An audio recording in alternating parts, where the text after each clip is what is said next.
le briser. Ça leur a fait un refoulement d'égout dans mon sous-sol. Il a fallu que moi, parce que les assurances ne payent pas les améliorations locatives.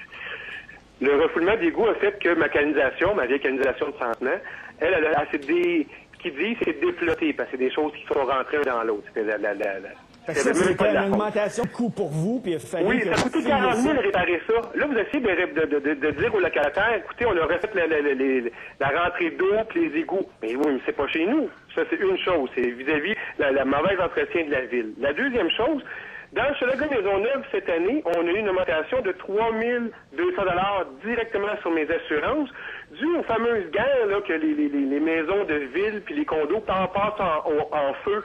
Vous savez, là, ils passent au feu, là. Les nouvelles de Prével, tout ça, tout le monde, ils sont en guerre, 3 200 $. Comment que je fais, moi, pour refiler une facture de 3 200 $ à une vieille madame qui a 85 ans en haut? Là, j'ai dit, bon, ben, bonjour. Aujourd'hui, là, simplement, le coût des assurances, c'est 37 $, 38 $. Bonne question. J'ai pas commencé à augmenter les taxes, là. J'ai pas mis les taxes scolaires, là. C'est juste les assurances qui m'ont étouffé. Puis la ville, elle, a fait des visions à long terme maintenant, là. Ta maison, elle vaut 465 000. Donnez-moi 400 000 ma maison, je vous la vends. Merci beaucoup, Yannick. Ça vient du cœur. On va aller à la pause, le temps de se refroidir un peu, mais je veux entendre M. Brouillette là-dessus, parce que c'est vrai que les propriétaires ont les augmentations de taxes, les augmentations d'assurance, tout ça, à un moment donné, ils sont pris à la gorge. M. Brouillette va répondre tout de suite après la pause.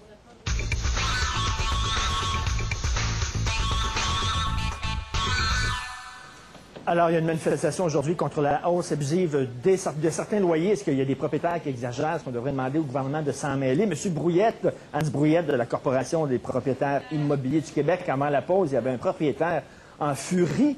Lui, ce qu'il disait, c'est moi, j'essaie de ne pas trop augmenter les loyers de mes locataires, mais en même temps, mon compte de taxes augmente, mon compte d'assurance explose, j'ai pas le choix, il faut que je refile ça.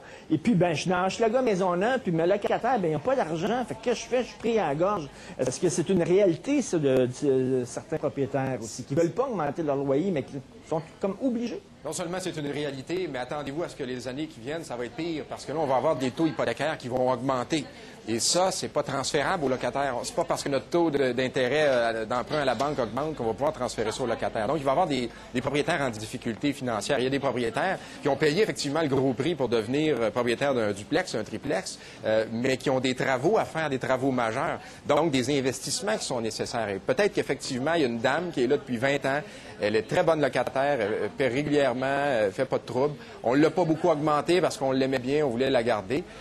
Mais quand, effectivement, cette dame-là va quitter, il est possible que le propriétaire souhaite remettre le loyer au niveau du marché pour arriver financièrement. Parce qu'on peut espérer, du côté de certains groupes, de contrôler les loyers, mais on ne contrôle pas les coûts. Hein? Les assurances, oui, ça a augmenté. Surtout les taxes. Il y a des coûts d'énergie aussi qui ont augmenté, les coûts d'entretien. Vous savez, la Régie du logement, juste à titre d'exemple, pour 2011, elle ne donne 0 $.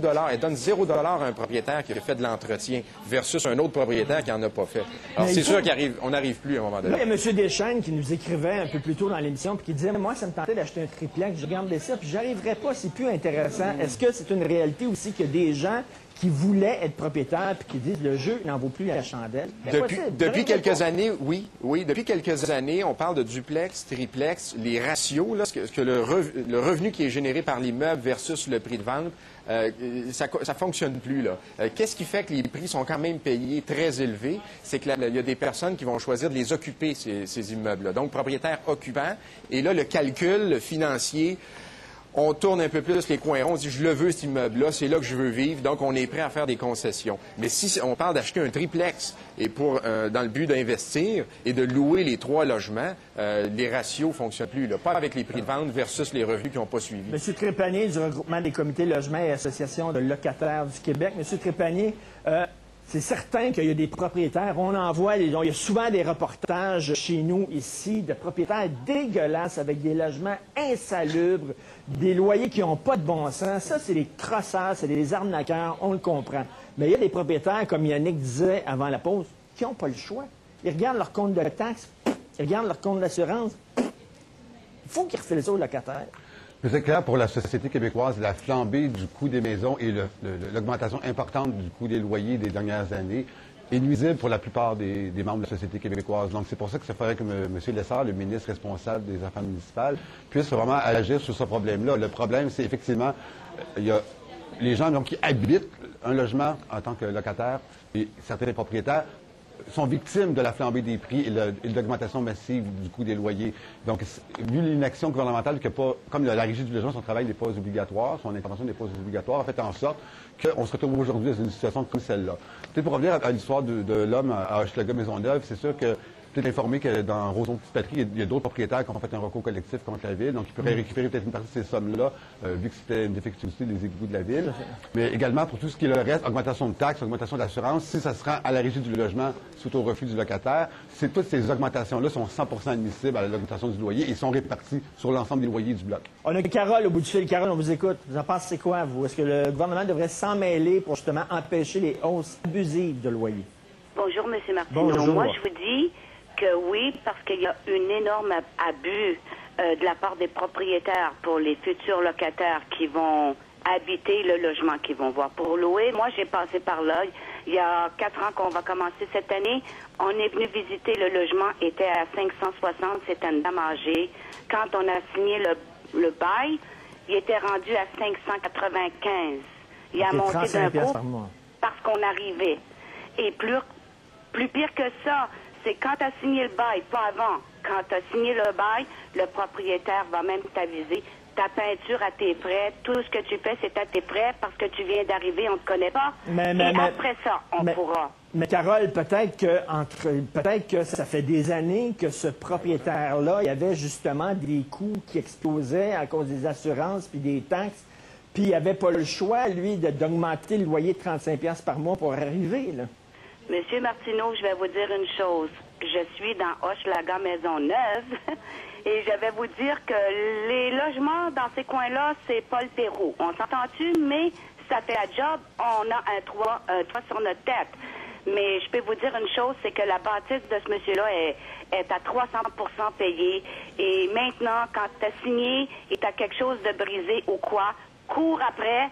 C'est mieux de te débattre pour que ce soit réparé parce que sinon, tu le vois pas, à part que c'est pour venir collecter la loyer. Merci beaucoup, Carole. Merci. Anne Brouillette, est-ce qu'il existe un registre, parce qu'on parlait justement de registre des loyers, qui me permettrait, moi, lorsque je veux louer un logement, de savoir combien payait le propriétaire, le locataire précédent? Il y en existait un. Ouais, il y en existait un en Ontario. Ils l'ont aboli. Ça coûtait trop cher. C'était pas à jour. Le chiffre est de 35 millions. Alors, si au Québec, on est intéressé, plutôt que de mettre cet argent-là, aider les familles à faible revenu à subvenir à leurs besoins, on pourrait prendre cet argent-là, créer un registre des baux qui va faire quoi? Il va probablement être aussi inefficace qu'il l'était en Ontario. Alors, pour nous, c'est une aberration, ce système-là. Mais M. Trépanier, vous en pensez quoi, là? C'est vrai que... On tente de couper un peu dans le gras, là. On parle du registre des armes à feu qui a coûté un prix de fou. On va-tu avoir un registre des loyers, puis un registre de ci, puis un registre de ça? Est-ce que c'est une solution, ça? En fait, M. Brouillette, il est contre le contrôle des loyers. Donc, c'est évident que peu importe la méthode de contrôle des loyers, il va s'y opposer. Nous, on ne préconise pas le modèle ontarien, qui était un registre de baux notariés très complexe. À l'époque aussi, qu'on utilisait encore beaucoup le papier. Aujourd'hui, on sait qu'avec les nouvelles technologies et les données déjà disponibles dans les banques gouvernementales, notamment à Revenu Québec, donc on ne parle pas d'un registre comme celui qui se faisait en Ontario auparavant. Puis, si on parle par exemple d'autres secteurs, si on veut savoir comment payait l'ancien locataire de l'électricité, on peut appeler Hydro-Québec. Puis Hydro-Québec va nous dire au téléphone comment ça a coûté dans les 12 derniers mois. Mais pour le coût du loyer, ça c'est top secret, on ne peut pas le savoir. Et c'est vraiment là-dessus que faire en sorte que les dispositions légales qu'on a au Québec, officiellement, là, au niveau du Code civil du Québec, ne sont pas respectées par beaucoup de propriétaires immobiliers. Et ça fait l'affaire d'ailleurs des membres de la Corpic qui sont des investisseurs immobiliers, parce que, puis déjà tantôt, l'augmentation des prix nuit à tout le monde au Québec, sauf à cette classe d'investisseurs immobiliers qui possèdent la majorité des logements au Québec. Monsieur Brouillette, c'est vrai que c'est un droit, de se loger. Je comprends qu'il y a des gens qui veulent faire de l'argent, acheter une maison, tout ça. Mais c'est un droit de se loger. Puis ce serait pas normal de contrôler en disant, mais c'est pas un bien comme un autre. C'est pas vendre un meuble, acheter un meuble puis revendre un meuble. Les gens, si c'est trop cher, les loyers, il y a une gang de gens qui pourront plus se loger. Bon, je vais aborder, il y a 2 points. Là. Il y a la question de l'abordabilité que je veux aborder, je veux traiter, mais il y a aussi la question, en fait, c'est de faire en sorte que le locataire ne va pas être évincé parce qu'une hausse de loyer est démesurée. Et c'est ça qui arrive, c'est que si les propriétaires disent, bon, ben le locataire est là, il renouvelle à chaque année, il paye bien, il va rester là. Mais quand il va quitter, je vais remettre le loyer que j'ai perdu. Donc, c'est ça. Donc, il n'y a pas d'abus là. C'est que le locataire il profite d'un loyer plus bas, mais quand il quitte, il y a un nouveau locataire qui a les moyens de payer qui arrive. L'autre chose, au Québec, là, je ne sais pas si vous avez remarqué, mais de plus en plus de gens font le choix de vivre seuls. Il y a une conséquence financière à ça. Et de plus en plus de gens vivent seuls, de plus en plus de gens doivent payer le loyer tout seul, doivent payer le téléphone, doivent payer l'électricité, etc. Les séparations aussi, les séparations, les divorces. Des gens qui vivaient dans la même maison ont besoin maintenant de 2 maisons. Oui, mais il y a un choix. À un moment donné, quand ça fait plus qu'1 an, 2 ans, là, à un moment donné, les gens choisissent de vivre seuls. Ils peuvent se le permettre parce que les loyers au Québec sont les plus bas de loin au Canada, peut-être hormis Terre-Neuve. Et là, ça m'amène sur le point suivant. Le Québec est l'endroit où les loyers sont les plus abordables. Et là, la SCHL, qui est la Société canadienne d'hypothèques et de logement, a fait un comparatif. Ils ont voulu regarder quels étaient les revenus des locataires et quel était le loyer moyen. Quels étaient les revenus des locataires et quel était le loyer moyen dans la région. Et ils se sont aperçus, c'est des données qui sont publiées à chaque année, que vraiment, on a les loyers les plus abordables, même si c'est au Québec qu'on retrouve le plus de gens qui vivent seuls. Je vais avoir, après la pause, on va avoir justement la réplique de M. Trépanier, le commentaire de Christian, s'il est toujours au bout du fil après la pause. Alors, M. Trépanier, les chiffres le disent, au Québec, ce sont les loyers les plus abordables au Canada. Parmi les plus abordables au Canada, Statistique Canada dit que l'an dernier, les augmentations de loyers étaient de 1,2 %. C'est pas super énorme, donc tout va bien. Parlons du Canada, justement. La situation du logement elle est vraiment catastrophique à Toronto, Calgary, Vancouver notamment, où il y a vraiment, là, on est pris des situations vraiment, des témoignages épouvantables de ces régions, autres provinces canadiennes, où c'est les gens qui travaillent, qui ont des jobs, qui doivent se prendre des colocs avec d'autres colocs qui travaillent pour être capables de se payer les logements. Quand on se compare, on se console, donc ça va bien au Québec. Mais là, au Québec, on vit différents problèmes. Puis aussi, si on regarde au plan régional au Québec, le coût des loyers est différent à La Tuque, qu'à Gatineau, qu'à Thetford-Mines, qu'à Montréal, qu'à Gaspé, qu'à Québec. Donc, c'est beaucoup lié, si on regarde les données de la SCHL, liées à l'activité économique et à la démographie de chacune des régions Christian, on a Christian au bout du fil. On vous écoute, Christian. Bonjour, Christian. On a Céline. Oui. Allô, bonjour. Christian, oui, bonjour. Bon, oui, bonjour, ça va bien? Oui, on vous écoute. Allô? OK, on va prendre Céline. Alors, Céline, vous êtes propriétaire, Céline? Oui, on est propriétaire, puis c'est un logement flambant neuf qu'on a fait. Oui. Et est-ce que vous avez augmenté votre salaire? On a fait le loyer? l'année passée, c'est ça. Puis le locataire est parti au mois d'avril, sans payer son mois d'avril, que son bail finissait au mois de juillet. Puis ils ont brisé les planchers. Il y avait des trous partout dans les murs, il y avait des portes françaises, les fenêtres cassées. Monsieur... Fait qu'il parle des propriétaires, mais je dis, il devrait parler des locataires qui sont pas posés non plus. Ça aussi, effectivement, mais c'est un autre sujet parce qu'on parle des hausses abusives. Mais cela dit, M. Trépanier, comme le disait M. Brouillette, si vous avez une hausse abusive, que vous jugez abusive, la Régie du logement, faites une demande à la Régie, puis la Régie va statifier pour savoir si c'est vrai ou pas. Vous êtes défendu, puis souvent les gens disent que la Régie du logement est très, très pro-locataire. 2 choses là-dessus, je dirais. La première, c'est que actuellement, tout le poids du contrôle des loyers est sur les épaules des locataires. Donc, les locataires, ils doivent connaître leurs droits. On a différents types de populations. Mais c'est normal aussi, on doit connaître nos droits. Il y a une méconnaissance des droits. Ça, c'est un premier problème, un manque d'information. L'autre problème, c'est qu'il y a beaucoup de craintes, et c'est fondé. Nous, quotidiennement, on rencontre des locataires, on est dans la période des hausses de loyer, ils n'osent pas refuser la hausse de loyer parce que le propriétaire dit si tu n'acceptes pas, je vais te mettre dehors. On a vu des locataires qui, après avoir refusé la hausse de loyer, ont été victimes d'une tentative d'éviction ou une tentative de reprise de logement. Donc le problème est réel. Il y a un problème c'est pas pour rien qu'il y a très peu de loyers qui sont fixés par la Régie du logement parce que les locataires craignent beaucoup ou ne savent pas comment procéder pour faire valoir leurs droits. Le deuxième point, c'est par rapport au travail de la Régie du logement. La Régie du logement est très efficace quand c'est bien le temps d'évincer un locataire pour non-paiement de loyer. Là-dessus, elle a des délais exemplaires. En à peu près 1 mois, 1 mois et demi, est capable de donner un jugement. Alors que quand un locataire a de la moisissure, des coquerelles, des souris, peu importe le problème, ça va prendre des mois et des mois et des mois avant même d'avoir l'audience de la Régie du logement.